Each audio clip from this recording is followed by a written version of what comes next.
안녕하십니까. 신한대학교 공연예술학부 연기전공 17학번 정을준입니다. 지금부터 인간관계론 후반부 프로젝트인 나의 인간관계 기술 진단 및 향상 방안에 대해서 발표해 보도록 하겠습니다.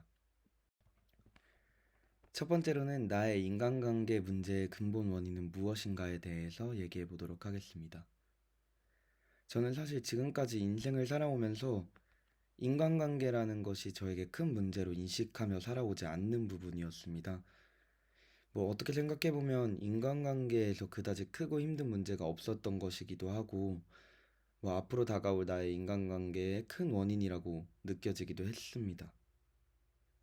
수업을 들으면서 느꼈던 것은 인간관계에도 다양한 접근 방식이 있고, 생각보다 다양한 생각, 다양한 방법들로 인간관계, 즉 친구나 자신의 주변인들과 관계를 맺는다는 것을 알았고, 나 또한 그다지 어렵지 않았을 뿐 그러한 방식으로 인간관계를 맺어왔다고 생각이 들었습니다. 그래서 저의 인간관계의 가장 근본적인 원인은 그걸 아직 모르는 것이라고 생각을 했습니다. 왜냐하면 인간관계의 나의 가장 큰 원인이 무엇일까? 라는 걸 내가 아직 못 마주쳤다는 것은 다음에 미래에 내가 큰 인간관계에 대해서 어려움을 느낄 때 그때 저에게 원인으로 다가올 것 같아서 아직 모른다고 답변을 내렸습니다. 그래서 이 나의 근본적 원인이 아직 모르는 것이라고 설정하고 이 프로젝트를 이행해 보려고 합니다. 이제 진단 파트입니다. 우선 진단은 김순남 교수님의 10가지 인간관계 기술로 진단해 보았습니다. 우선 저는 경청은 3, 공감은 5, 다양성 인정은 4, 개방은 5, 칭찬 4, 표현 4, 감사 5, 봉사 4, 용서 2, 조절 4로 경공닭의 칭표, 감봉용조를 테스트해봤습니다. 그래서 3점 미만은 노란 글씨로, 3점은 분홍 글씨, 4점은 주황 글씨, 5점은 파란 글씨로 표현해 놓았습니다. 옆에 있는 이미지는 어렸을 때 가장 우리가 순수한 인간관계를 잘 모르고 어떻게 맺는지도 모르는데 그 가장 순수한 인간관계를 맺고 있지 않았을까 하는 생각에 제 발표 자료에 한번 이미지를 넣어 보았습니다. 다음으로 넘어가겠습니다.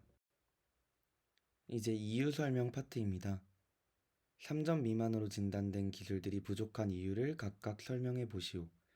저는 용서가 2점이 나와서 이 파트에서 용서에 대해서 이유를 설명해 보도록 하겠습니다. 리커르트 식으로 평가했을 때 제가 용서를 2점을 줄 수밖에 없었던 이유는 저는 누군가를 용서를 못한다가 아니고 누군가를 용서를 잘 하지 않습니다. 왜냐? 그만큼 화가 나지도 않고 그만큼 누군가와 용서를 해줘야 할 만한 상황을 만드는 것들을 별로 좋아하지 않습니다.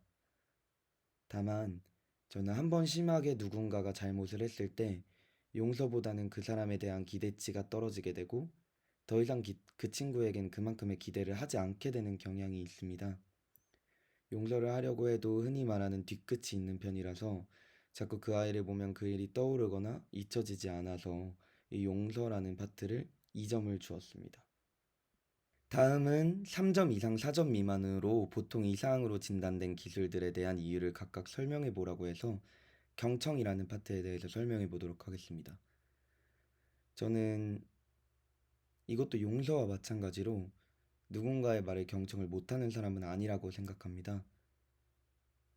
하지만 경청을 3점을 준 이유는 저는 누군가의 말을 듣는 것을 싫어하거나 못하지는 않지만 저의 얘기를 하는 것을 더 좋아합니다.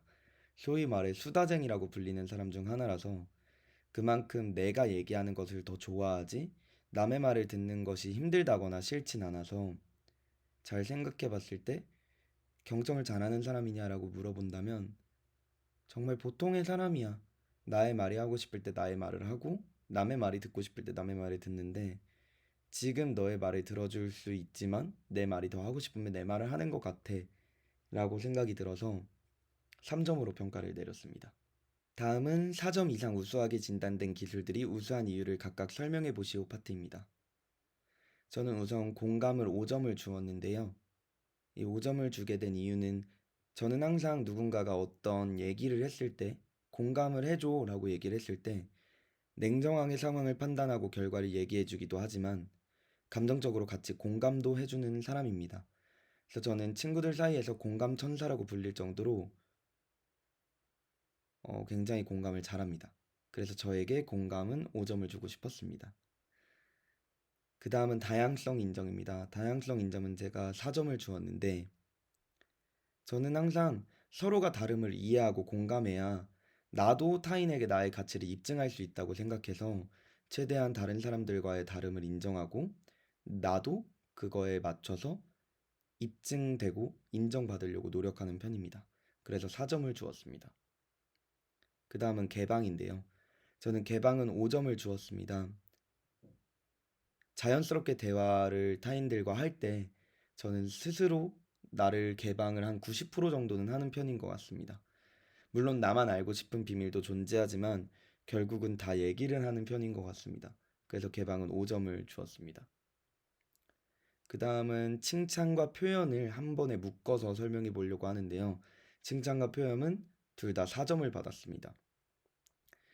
다른 사람들의 성장이나 성과를 굉장히 기뻐하는 편이고 그런 상황을 본다면 저는 절대 칭찬을 아끼지 않습니다.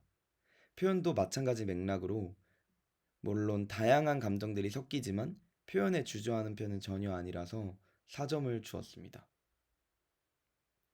다음으로는 감사인데요.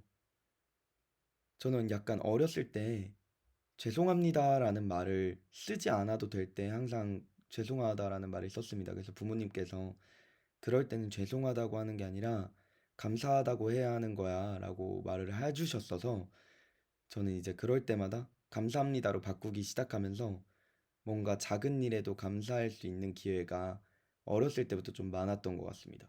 그래서 이 감사의 부분에서는 5점을 주었습니다. 다음은 봉사인데요.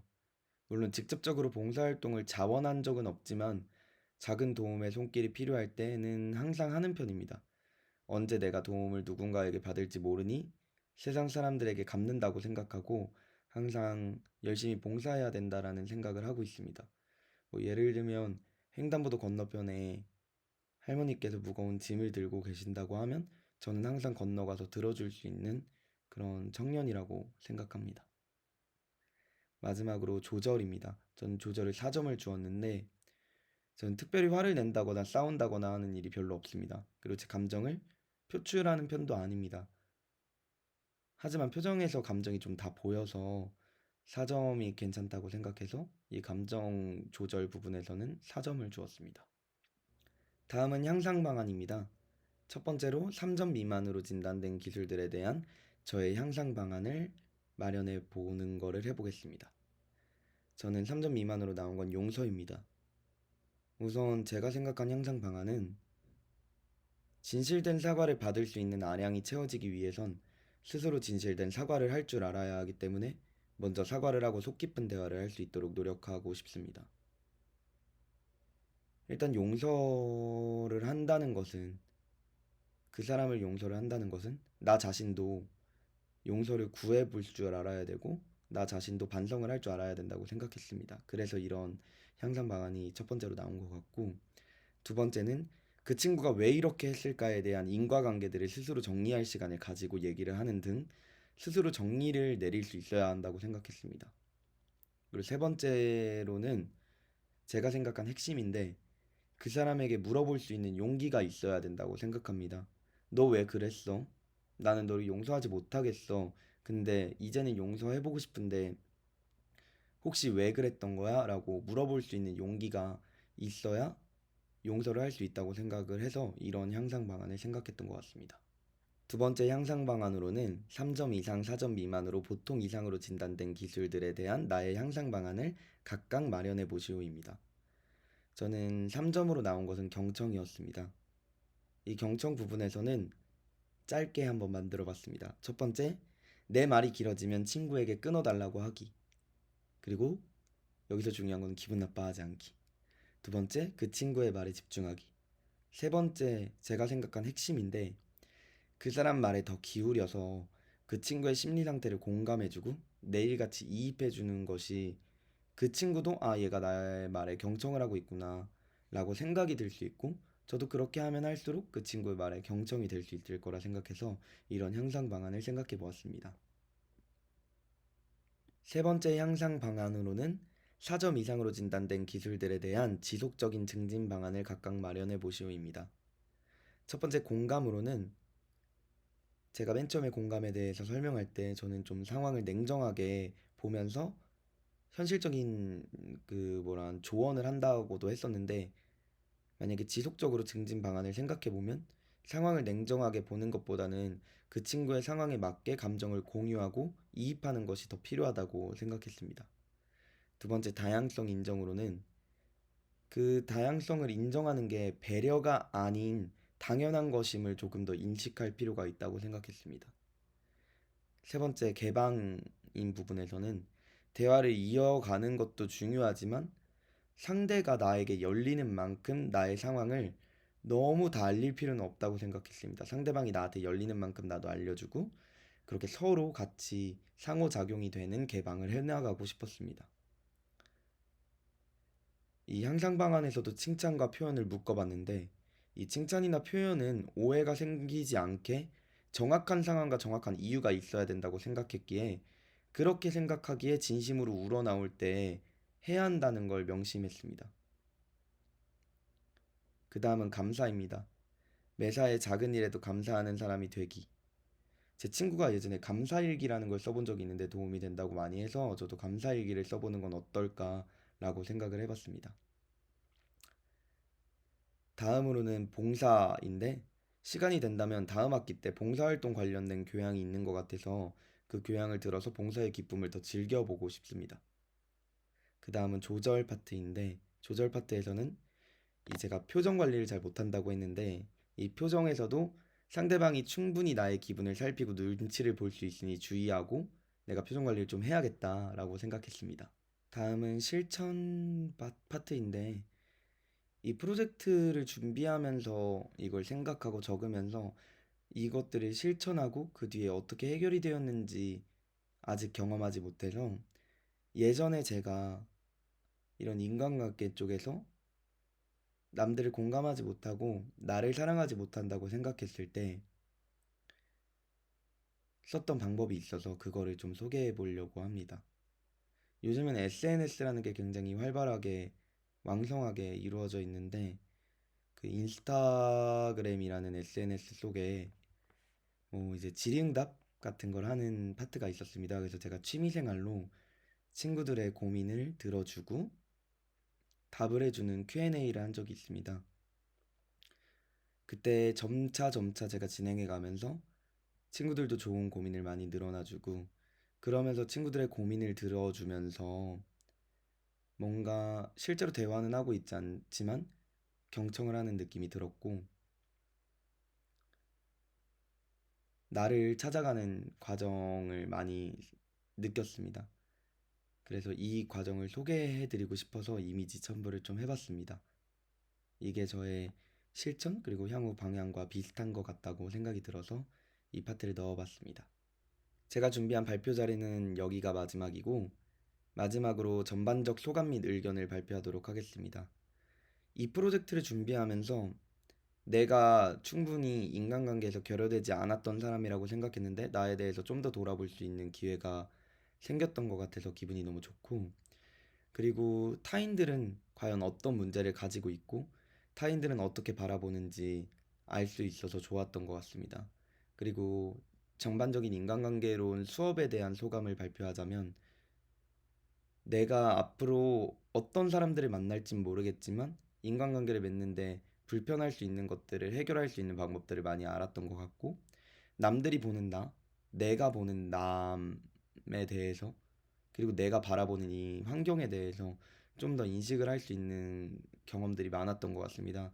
그래서 이번 기회로 수업을 해주신 교수님께 정말 큰 감사를 드리고 싶습니다. 그럼 발표 마치도록 하겠습니다. 네, 공연예술학부 17학번 연기전공 정을준이었습니다. 감사합니다.